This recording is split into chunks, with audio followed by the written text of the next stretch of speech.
Otra vez tengo alegría de encontrarme con ustedes para hablar acerca del sacramento de la confirmación. Quiero decirles que la Iglesia Católica tiene 7 sacramentos y los 3 primeros sacramentos son los sacramentos de iniciación, el sacramento del bautismo, sacramento de la confirmación y el sacramento de la Eucaristía. Hoy me voy a referir al sacramento de la confirmación. En el pasado, la confirmación se decía que la persona que recibía la confirmación en ese momento se volvía un soldado de Cristo, es decir, una persona que estaba capacitada para defender la fe.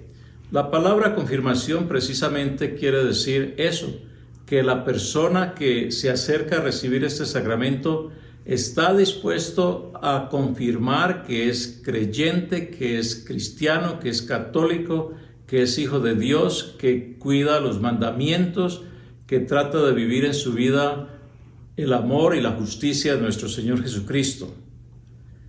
Entonces, la confirmación es uno de los sacramentos de iniciación, es el comienzo de la vida adulta espiritual de una persona. Ese joven que se confirma a los 15 o 16 años delante del obispo, en ese momento está diciendo: Señor, quiero seguirte a ti por voluntad propia. Quiere decir que no es solamente porque el papá o la mamá los empuja a hacer esta determinación. Es más, durante el proceso de educación que recibe la persona que va a ser confirmada, tiene que escribir una carta diciéndole al obispo: Señor obispo, tengo mucho gusto de saludarlo. Las razones por las que yo quiero ser confirmadas son estas y estas. Y entonces, al hacer un escrito como ese que yo les estoy diciendo, la persona tiene que estar realmente informada y sentir en su corazón que lo que va a hacer es algo que va a cumplir y va a vivir el resto de su vida.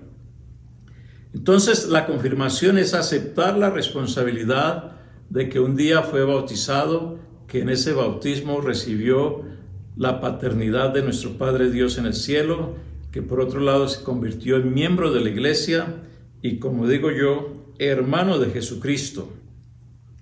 El nuevo nacimiento de la persona que se confirma es un nacimiento en el que el Espíritu Santo va a descender sobre ella en una forma más concreta, más real y más voluntariamente. Implica que esa persona tiene que empezar a desarrollar unas capacidades morales y espirituales conforme nos enseña Jesucristo. O sea, el joven que recibe la instrucción para ser confirmado recibe las palabras de Jesucristo. Jesucristo, un día le preguntaron cuál es el mandamiento más importante. Cristo les dice: el mandamiento más importante es amar a Dios sobre todas las cosas y amar al prójimo como a sí mismo. Estas dos cosas forman toda la ley que Cristo quiere que nosotros cumplamos, y en realidad amar a Dios es algo fácil porque Dios es bueno, toda bondad, y sabemos que Él nos creó y que todo lo que existe es por Él. Lo difícil en la vida cristiana es amar al prójimo, porque es difícil perdonar al que nos ofende, es difícil ayudar a una persona con la que yo no me llevo bien, es difícil no sentir envidia, es difícil no ser verdadero, es difícil no decir la verdad siempre, es difícil no envolverse en rumores o murmuraciones que destruyen la vida de otra persona. Pero cuando Cristo nos dice: ámense los unos a los otros, es una nueva responsabilidad, y el que recibe el sacramento de la confirmación se hace responsable de cumplir esas nuevas maneras de vivir que Cristo vino a enseñarnos. En el sacramento de la confirmación, el joven o la señorita reciben el Espíritu Santo. El Espíritu Santo es la fuerza dentro de nosotros que nos hace capaces de cumplir la palabra de Jesucristo, que nos hace poder llevar la misión de Cristo en el mundo y en la iglesia. La celebración del sacramento de la confirmación tiene que ver con la santa celebración de la misa, viene el obispo a la parroquia y invita a la gente que está presente, especialmente los que se van a confirmar, a que profesen su fe en una forma consciente y responsable.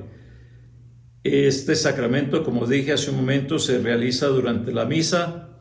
Después de la homilía, que es la explicación que el obispo hace acerca de las lecturas, en este caso, las lecturas que tienen que ver con el Espíritu Santo viniendo a llenar nuestros corazones y nuestras mentes, el obispo sigue haciendo lo siguiente.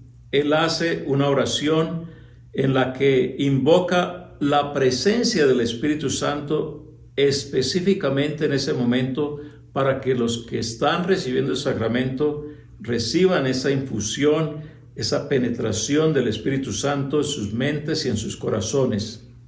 Después de esa oración, el sacerdote pone las manos en cada uno de los que van a ser confirmados, que es una expresión que Jesucristo usó muchas veces para sanar, para bendecir, para ayudar a la liberación de las personas.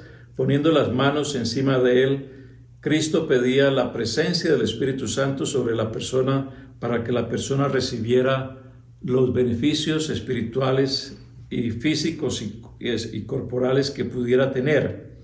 Entonces hace la invocación del Espíritu, pone las manos sobre la persona y después de eso hace la unción con el Santo Crisma. Una vez más el obispo, a través de la unción con el Santo Crisma, nos invita a pensar que pertenecemos a Dios, que el Espíritu Santo está una vez más dentro de nosotros para que podamos cumplir las obligaciones de un buen cristiano.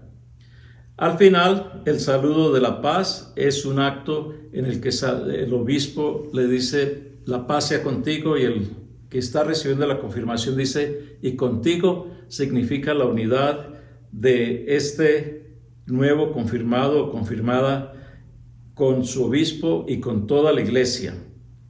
Para recibir el sacramento de la confirmación hay que escoger un padrino, y la persona que es escogida, el joven que escoge a una persona tiene que escoger a alguien que tenga buenos modales, que tenga una buena conducta, que viva una vida cristiana plena y permanente para que sea un ejemplo.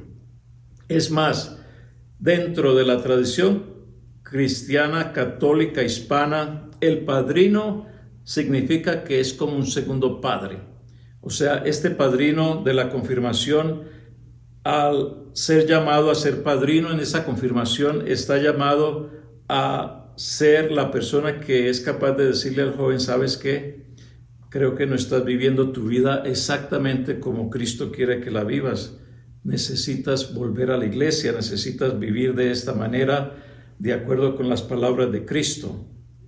Y al final de la celebración del sacramento de la confirmación se hacen las oraciones de los fieles, que es una oración en la que pedimos por todas las necesidades de la iglesia, del mundo y las personales, y de una manera especial para que los que reciben el sacramento de la confirmación puedan vivir cabalmente, correctamente la palabra de Cristo, y que puedan empezar a vivir según la libertad del Espíritu, que significa que hemos sido liberados de nuestros pecados para vivir conforme a las palabras de Cristo. Que pasen buen resto del día.